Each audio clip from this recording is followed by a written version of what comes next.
আসসালামু আলাইকুম ওরহমতুল্লাহি ওয়াবারাকাতুহু। ব্রেকিং নিউজ ২০২৪ সালে ডিগ্রি পাস ও সার্টিফিকেট কোর্স প্রথম বর্ষ পরীক্ষার ফলাফল প্রকাশ বিজ্ঞপ্তি। একাডেমিক কাউন্সিল ও সিন্ডিকেটের অনুমোদন সাপেক্ষে জাতীয় বিশ্ববিদ্যালয়ের অধীনে অনুষ্ঠিত ২০২৪ সালে ডিগ্রি পাস ও সার্টিফিকেট কোর্স প্রথম বর্ষ পরীক্ষার ফলাফল ২৮/২/২০২৬ তারিখ বিকাল ৪টায় প্রকাশ করা হবে।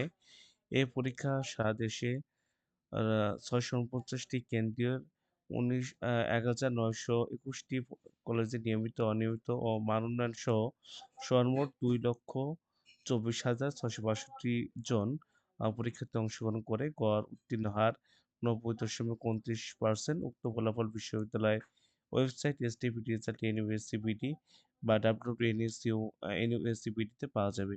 ঘোষিত ফলাফল কোনো প্রকার অসঙ্গতি বা ভুল প্রমাণিত হলে তার সংশোধন অথবা ফলাফল সম্পূর্ণ বাতিল করার ক্ষমতা বিশ্ববিদ্যালয় সংরক্ষণ করে।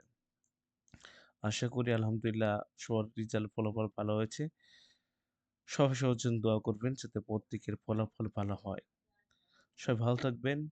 আসসালামু আলাইকুম ওয়া রাহমাতুল্লাহি ওয়া বারাকাতুহু।